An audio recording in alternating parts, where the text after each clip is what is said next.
The Radio Memories Network is brought to you in part by Liberated Syndication, podcast publishing made easy, libsyn.com. That's libsyn.com. The Radio Memories Network welcomes you to the earliest days of radio. All this is still ours today through the Radio Memories Network.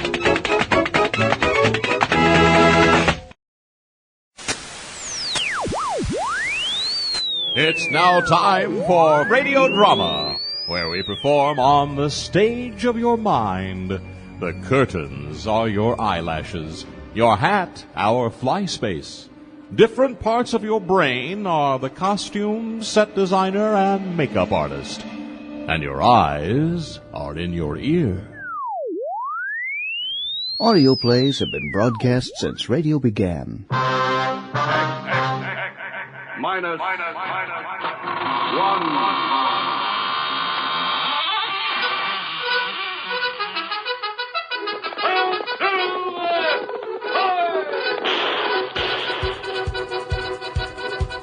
Join us as we continue the tradition on the Texas Radio Theater. Flip Proton Space Ranger! I'm the Whisper. It means murder, Watson. Onward to adventure! Away! Because it's not only the theater, but it's the theater of the mind. The mind! And that's what I'm writing Jump, for. Rob. Renegade! Ready for impact in 3, 2, 1. Tying on the rope now. It's the realm of your imagination, where anything can happen, and usually does. Welcome to this week's broadcast of the Texas Radio Theater Company. Hi, I'm Rich Froelich, and this week, a Sherlock Holmes radio play recorded by the Texas Radio Theater in 2002. Well, tonight I've decided to tell you the story of the Redheaded League. One day, it was during the autumn of 1890, I burst in upon my old friend to find him deep in conversation with a stout, florid-faced gentleman with the fiercest red hair it's ever been my privilege to observe. I was about to withdraw when Holmes pulled me abruptly into the room and closed the door behind me. Come in, my dear Watson, come in. You couldn't have possibly come at a better time. Oh, but Holmes, I was afraid you might be busy. Oh, so I am, my dear fellow. Allow me. Mr. Wilson, this is my dear friend and colleague, Dr. Watson. How do you do, sir? How do you do? Sit down, Watson, sit down. Thank you. I know how you share my love of the bizarre, although you've never agreed that for the oddest effects and most extraordinary combinations, we must go to life itself.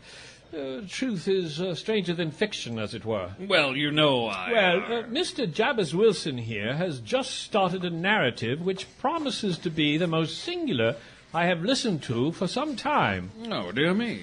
And now, my dear Mr. Wilson, perhaps you could have the great kindness to recommence your story. Oh, certainly, Mr. Holmes. As soon as I can find that newspaper clipping. Where did I put it? I could have sworn it was here in the pocket of me greatcoat. Watson, while we're waiting for Mr. Wilson to find his missing newspaper advertisement, suppose you tell me what you deduce from his appearance. Oh, well, now, let's see. I would say that he's middle-aged, if you don't mind me saying so, Mr. Wilson. And he has red hair. Oh, obvious, Watson. Too obvious. I'll come to your assistance. No? He has at some time done manual labor. He's a Freemason. He's been in China and has done a considerable amount of writing recently. Well, Mr. Holmes, you've given me the creeps. Are you one of them mind readers? Oh, no, indeed. Then how in the name of good fortune did you know all that about me? About the manual labor, for example. It's as true as gospel. I began as a ship's carpenter. Your hands, my dear sir. Your right hand is quite a size larger than your left. The muscles are more developed. As for the Freemasonry, you wear a square and compass tie pin. Oh, yeah, I see that. But the writing, how did you know about that? What else can be indicated by your right cuff being so very shiny, and the left sleeve with a smooth patch near the elbow where you rested it on the desk? Well, how about China? The fish that you had tattooed immediately above your right wrist could only have been done in China. That trick of staining the fish's scales a delicate pink is quite peculiar to China. And in addition, when I see a Chinese coin hanging from your watch chain, the matter becomes even more simple. Well, I never. At first, I thought you'd done something clever. But now I see there's nothing to it after all. I begin to think, Watson, that I may have made a mistake in explaining. Omne ignotum pro magnifico, you know. Oh, yes. Everything unknown is taken for magnificent. Yes. In other words, my poor little reputation, such as it is, will suffer shipwreck if I am so candid. Have you found the advertisement, Mr. Wilson? Yes, I've got it now. It was in my watch pocket. This is what began it all, sir. You just read it for yourself. Watson, suppose you do that for us. Yes, of course. A pleasure. First, make note of the paper and the date. Why, it's the Morning Chronicle, July the 27th, 1890. It was just 2 months ago. Very well. Proceed with the advertisement. It begins, to the Redheaded League. On account of the bequest of the late Ezekiah Hopkins of Lebanon, Pennsylvania, USA, there is now another vacancy open which entitles a member of the League to a salary of £4 a week for purely nominal services. All red-headed men who are sound in body and mind and above the age of 21 years are eligible. That's very odd. Apply in person on Monday at 11 o'clock to Duncan Ross at the offices of the League, 7 Pope's Crown, Fleet Street. Oh, dear me, Holmes, what on earth does this mean? Well, I think I promised you that this case was bizarre. Now, Mr. Wilson, if you'll continue with your story. Well, it's just about as I was telling you, Mr. Holmes. I have a small pawnbroker's shop at Coburg Square. Of late years, business has been pretty bad. I used to be able to keep 2 assistants, but now I only keep 1. And I'd have a job to pay him. Only he's willing to come for half wages so as to learn the business. Obliging youth. What's his name? Vincent Spaulding. And I couldn't want a smarter assistant, Mr. Holmes. Oh, I know he could easily earn twice what I'm able to give him. But after all, if he's satisfied, why should I put ideas in his head? Why, indeed. Well, your assistant seems to be as remarkable as your advertisement. He only has one fault, Mr. Holmes. Photography. Snapping away with his camera and then diving down into the cellar like a rabbit into its hole to develop his pictures. Amateur photographer, eh? He's still with you, I suppose. Oh, yes, sir. An observing young fellow he is. He was the one who brought this advertisement to my notice. It was just this day 8 weeks when he rapped on my office door with this very paper in his hand. Come in, come in. Mr. Wilson, sir. Oh, it's you, Vincent. What's the matter with you? You look excited. Well, I wish to the Lord, Mr. Wilson, that I was a red-headed man. Oh, why's that? Look here, sir, what it says in this paper. There's another vacancy in the League of the Red-Headed Men. Well, it's worth a pretty penny to him who gets it. The Redheaded League? I've never heard of it. Never heard of the League of the Red-Headed Men? Oh, Mr. Wilson, and you eligible for one of the vacancies. Well, what are they worth? Oh, merely a couple hundred a year. But the work is slight and it needn't interfere with one's regular occupation. A couple of £100 a year, you say? Here, let me see that paper, young man. See, near as I can make out, the League was started by a millionaire named Ezekiah Hopkins. A red-headed man himself, he was. He left his fortune in the hands of the trustees with instructions to provide easy berths to men who had red hair. And from what I hear, the work isn't difficult. Yeah, but there must be millions of red-headed men. Oh, not so many as you might think, sir. You see, it's confined to Londoners. Oh. Then again, it's no use if your hair is light red or dark red or anything but real blazing fire red. They've got to pick the reddest hair they can find. Oh, if there's a redder head of hair than mine in the length and breadth of London, I'd like to see it. Well, I have seen a few that I consider redder. Nonsense! Here, where's me hat? What are you going to do, Mr. Wilson? I'm going around to apply to that vacancy. If it was raining gold, no one can say that Jabez Wilson is a man to go out with a sieve. And did you get the job, Mr. Wilson? I did that, Mr. Holmes. There wasn't a head of hair that could touch mine for redness, if I do say so myself. There were thousands competing. And what was the work? Oh, purely nominal, like the paper said. And he paid £4 a week, regular as a clock. All I had to do was to sit at a desk in an office at that address there from 10 to 2 and copy out bits from the encyclopedia. Educational benefits as well as remuneration. How long did this work continue? Well, about 8 weeks. I was pretty well through with the A's, Abbott's, archery, architecture and the like. Then suddenly it came to an end. I went to my work, 10 o'clock as usual, and the door was shut and locked, and a card was nailed on the door. What did it say? The Redheaded League dissolved, September 27th, 1890. Oh, I say, Holmes, that's today. This very morning it was, sir. Well, I lost no time trying to find the man that hired me. £4 a week is £4, you know. You say you tried to find the man that rented the office? Yes, sir. I inquired from the renting agent, and he gave me the man's name and said that he'd moved to a new address. You went there, of course. Yes, sir. Well? Well, when I got to that address, it was a manufacturer of artificial kneecaps. Oh, dear me. What will they think of next? No one had ever heard of the Redheaded League. So then you came straight to me? Yes, sir. I thought it best not to lose any time. Quite right. By the way, Mr. Wilson, this assistant of yours, Mr. Vincent Spaulding, how long had he been with you when he called your attention to the Redheaded League? Oh, about a month. How did he come to you? In an answer to an advertisement. Was he the only applicant? Oh, no, sir. I had a dozen or so. Why did you pick him? Well, because he was handy and would come cheap. At half wages, in fact. What's he like? Small, stout-built, and very quick in his ways. No hair on his face, though he's not short of 30. Oh, and he has a white splash of acid on his forehead. I thought as much. Have you ever noticed his ears are pierced for earrings? Why, yes. He says a gypsy did it while he was a lad. Watson, what day of the week is it? Why, it's Saturday, of course. Saturday. Oh, dear me, so it is. Well, Mr. Wilson, I think I may promise you some startling developments by tonight. In the meantime, Watson, I suggest we drop around sometime this afternoon to view the attractions of Saxe-Coburg Square. Mr. Wilson's exemplary assistant in particular.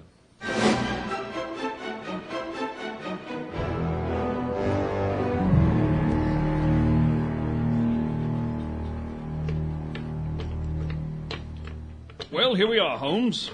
This seems to be Saxe-Coburg Square. Shabby, genteel little backwater of a place. This, I fancy, is our friend's shop. A 4-story building with the 3 gilt balls over it. Yes. The square itself seems fairly uninteresting, eh? Yes, very depressing. Let's see what street backs onto it on the other side. Come along, Watson. I can't see what difference the next street can make to our problem. If it is a problem, the whole thing sounds more like a practical joke to me. A practical joke which costs its perpetrator £4 a week? Nonsense, Watson. No man's sense of humor resides in his pocketbook. Well, this street seems to have more life. It's one of the chief arteries leading to the north and west. But what's the order of the houses here? Order? Yes. It's a hobby of mine to have an exact knowledge of London. First we have Mortimer's, then the tobacconist, the little newspaper shop, the Coburg branch of the City and Suburban Bank, the vegetarian restaurant, and McFarlane's carriage building depot. Yes. Now we can go back to the shop of our friend, Mr. Wilson. What's the hurry, Holmes? Don't walk so fast. I've found out all I need to know here. Holmes, you act as though you were taking a memory course. Why should you want to know all the shops on that street? It's just a waste of time. Nothing that exercises the brain is a waste of time, my dear Watson. The trouble with most of us is our brains have become flabby with lack of proper use. No, rubbish. Well, here we are, back again. Why are you thumping on the pavement with your cane, Holmes? If you want to enter the shop, why not just knock on the door? Yes, quite so, Watson. I'm afraid my etiquette has been a bit faulty lately, so just to please you, I will knock on the door. See, someone's coming on the double. Yes, it looks like our bright-looking assistant. Oh, good afternoon, gentlemen. Won't you step in? Thank you, no. I only wish to ask you how to go from here to the Strand. 3rd right, 4th left. Smart fellow that, eh, Watson? Well, I see no signs of a colossal intelligence. No, nevertheless, he is, in my judgment, the fourth smartest mind in London, and for daring, I'm not sure if he's not the third. I see nothing startling about him. The knees of his trousers, Watson. Did you notice? Well, what about them? Most enlightening, my dear Watson, most enlightening. All this is so much balderdash. I've just about had enough of it. I'm going to have myself a cup of coffee and some cake. There's an appetizing bake shop across the way. Very good, Watson. Suppose you meet me back here at 10 tonight. Sharp, mind you. And kindly put your army revolver in your pocket. No? This business is serious. More serious than even I expected.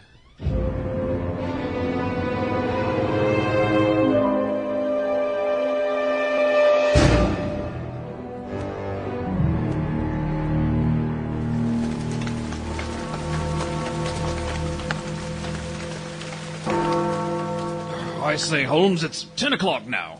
How long do we have to stand here in this confounded rain? I'm soaked to the skin. Until the other member of our party turns up, Watson. Oh, dear, oh, dear. Here comes a cab. And I think he might be in it. Yes. Good evening, Mr. Merriweather. Look here, Holmes. Why'd you have to drag me out on a night like this? A Saturday night, too. I shall miss my whist drive. The first Saturday night for 27 years that I've not had my game of whist. My dear Merriweather, I think you find that tonight you're playing for higher stakes than you have ever been accustomed to in your card games. And I can promise the play will be more exciting. Oh, indeed. Come, we must hurry. No, I say. Oh, I beg your pardon. This is my friend and colleague, Dr. Watson. Oh, good evening. How do you do? This way, gentlemen. But where are we going? Mr. Wilson's shop is here on the square. Stop burbling, Watson. Follow me and don't waste time. In your message to me, Holmes, you said something about John Clay, the murderer, thief, and forger. John Clay? Who is he? John Clay is one of our most colorful and dangerous criminals. A young man, but at the head of his profession. I'd rather have my bracelets on him than on any criminal in London. I heard that his grandfather was a duke, and he himself had been educated at Eton and Oxford. Yes. He'll crack a crib in Scotland one week and be raising money to build an orphanage in Cornwall the next. We've been on his track for years, Mr. Holmes, but we've never set eyes on him. Well, I trust I may have the pleasure of introducing you tonight. Here we are, down this narrow passageway. You'd better let me go first. Look here, Holmes. I don't like the looks of this at all. This passage slopes down almost underground. It gives me the creeps. Ooh, I say, I've run into something. Oh, a wall, I fancy. I forgot to warn you. There's a turn here to the right. Oh, yes. I found that out. Thanks so much. Here's the door. Just a moment while I light my shuttered lantern. There. Now, Mr. Merriweather, if you'll unlock the door for us. In just a moment. Let me find my key. Here we are.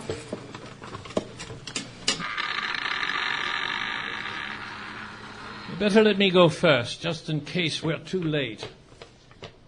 Yes. The coast seems clear enough. Come along, both of you. Holmes, I don't like the look of this place. Your lantern shows such weird shadows. It smells like a vault. It is a vault. The basement of the Suburban and City Bank, to be exact, of which our friend here, Mr. Merriweather, is president. What are all those wooden crates along the wall? They explain why the most daring criminal in London has taken such an interest in this particular place. Yes, Dr. Watson. These crates contain our French gold. French gold? Quite. You see, we had occasion some months ago to borrow 30,000 Napoleons from France. France? Of all things? Most of which has never been unpacked. Rather an inducement for any thief. Oh, really, Mr. Holmes? I think you're rather unduly excited. After all, the building is guarded by 10 burly watchmen. Yes, I dare say you're not particularly vulnerable from above. Nor from below, Mr. Holmes. Nothing but solid earth below these flagstones. Listen to this. Don't do that, Mr. Merriweather. But... you want to ruin all our plans? But look here, I say it did sound Not hollow. so loud! Please. I think we had better take up our positions. You, Merriweather, behind these boxes in the corner. Watson and I will hide behind this crate. I hope you appreciate the honor, my dear Watson. This crate contains no less than 2,000 gold Napoleons neatly packed in tinfoil. Good heavens. Ready? We must put the screen over my lantern. And sit here in the dark? Certainly. Oh, dear. And I brought a deck of cards with me. I thought we might have time for a three-handed rubber. Not tonight, Mr. Merriweather. We're dealing with a dangerous man. Unless we can take him at a disadvantage, he may do us considerable harm. One more thing. When I flash my light, Watson... Yes? Close in swiftly. If he reaches for his gun, shoot. And shoot to kill. Oh, dear me. I wish I'd stayed at home. Quiet. I'm going to cover the light.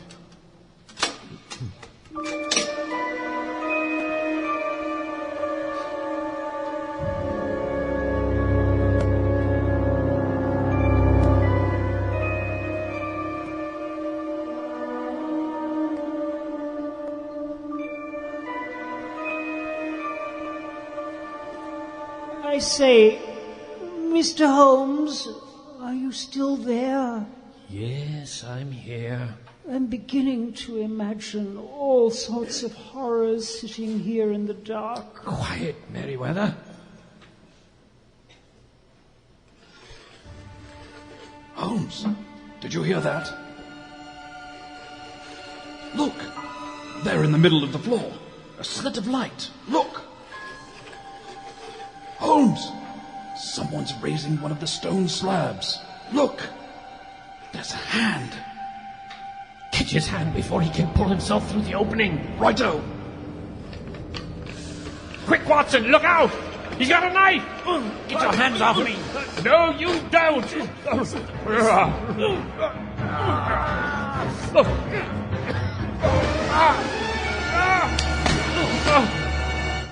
Well done, Holmes. Well done. Why, you've knocked him out. Good. Drag him up here. Now, Mr. Merriweather, if you'll give us some light. Of course, of course. Let me get over onto your lantern. Oh, that's better. I say, Holmes, it's that Vincent Spaulding chap, Mr. Wilson's assistant. Spaulding? Rubbish. This is John Clay, one of the most dangerous criminals in London. I've been after him for years. Help me search him, Watson. Oh, no. Look out, Holmes. He's coming too. Take your filthy hands off me, you scarecrow. Here now, none of that, you. You may not be aware that I have royal blood in my veins. When you address me, have the goodness to say sir and please. Oh, very well. Will you please, sir, march yourself upstairs, sir, where we can hand you over to the policemen who are anxiously awaiting your Highness's arrival. And be quick about it!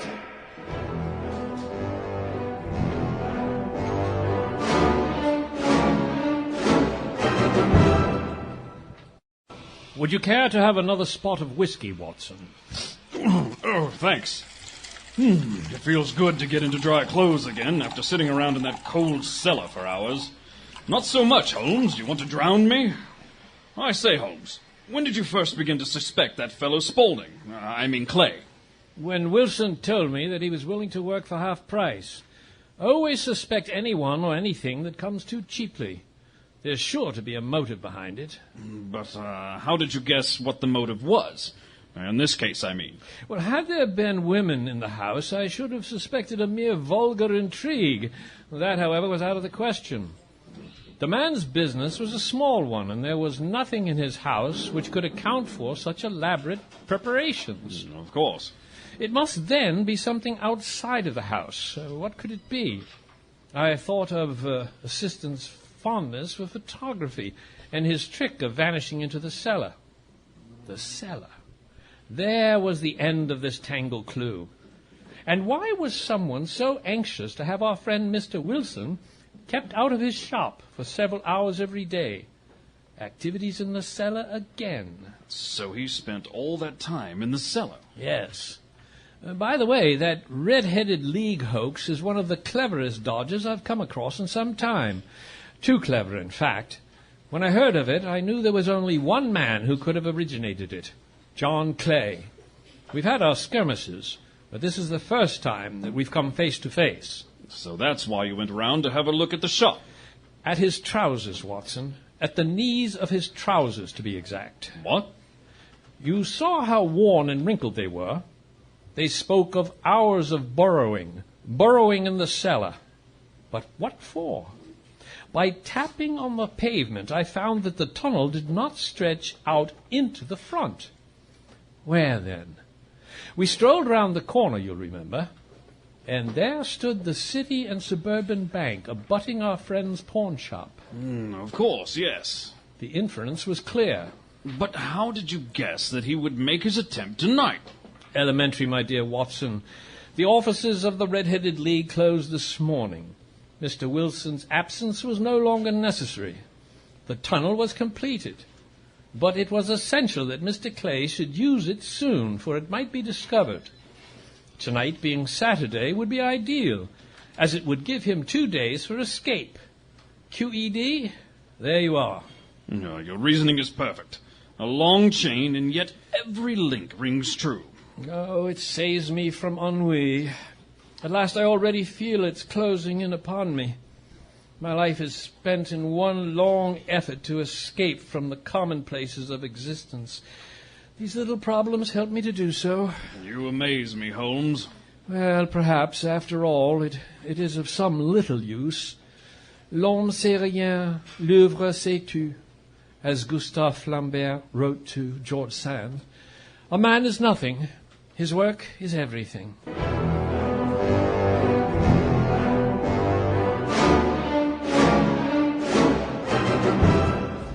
You're listening to the Texas Radio Theater, and you heard The Redheaded League, an audio play based on the short story by Sir Arthur Conan Doyle, and an adaptation by Edith Meiser. It was recorded in front of a studio audience in Arlington, Texas, November 2002. It featured the voice talents of Bill Flynn as Sherlock Holmes, Gary Layton as Dr. Watson, Kevin Nash as Jabez Wilson and Mr. Merriweather, and Jess Price as Spaulding. Ken Rainey and Hida Padiyar provided live sound effects. The Texas Radio Theater Company, in cooperation with the Arlington Museum of Art, streams and performs modern audio theater in the Dallas-Fort Worth area. If you'd like more information about our group, you can log on to our website at texasradiotheater.com. Hope you enjoyed listening. I'm Rich Froelich, and on behalf of our cast and crew, thanks for tuning in.